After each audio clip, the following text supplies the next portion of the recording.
I went to a local stamp show this weekend on Sunday. I wasn't there very long, actually from 10 to 12 o'clock. There was a lot of stuff there to see if you dug through the discount boxes, the 25-cent boxes, the 3 for $1 and the 50-cent, and maybe even the dollar boxes. There was a lot of stuff there. I'll go through some really quickly, and then I'm going to show pictures of the rest of them. I'll show the coolest ones I got. This is one from the Shrub Oak Post Office, and that was a person that had their own private post office, and you would pay an extra 2 cents to have it delivered, and it was actually delivered partially by a German Shepherd named Alfie.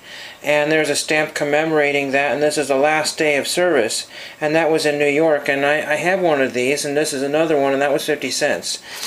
I got some postmarks from Washington State. I'm starting to collect Washington postmarks. Opportunity, Washington. Hatton, Washington. Signed by the postmaster at the time. This was really cool. I'll show the back of this envelope off. It had a really neat decal or sticker on the back of it from the 1930s. Actually, 1930. It was some aviation show, and it's amazing. The airplane that probably flew this envelope, it was water damaged. That's why it was 3 for $1. Here's another one dated 1928. It was in the 3 for $1. Here's the Hillsborough Lighthouse in Florida. That was 50 cents. It was pretty cool. Here's the Hubble telescope envelope, and self-explanatory, and it's got an address on it that I'll have to paste over if I'm going to have it mailed off to somebody. The Postal Telegraph Cable Company, and that's really, really old. It's dated 1912. That's kind of neat.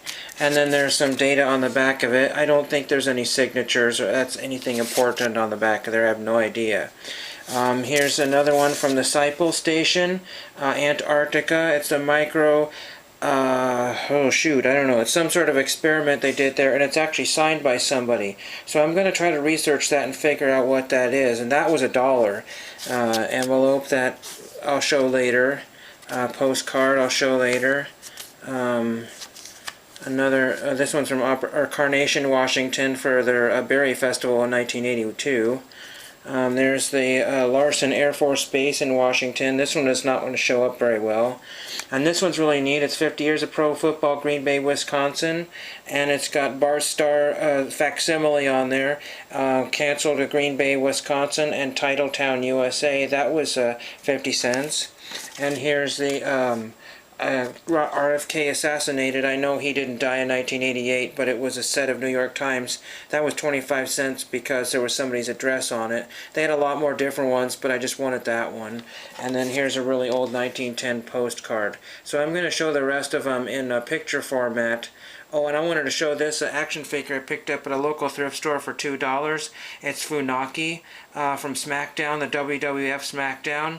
He didn't come with the Captain Kirk keychain, but I just thought that was kind of funny. The rest of the figures that came in the bag for $2 I threw away because their feet were chewed on. So thank you for watching.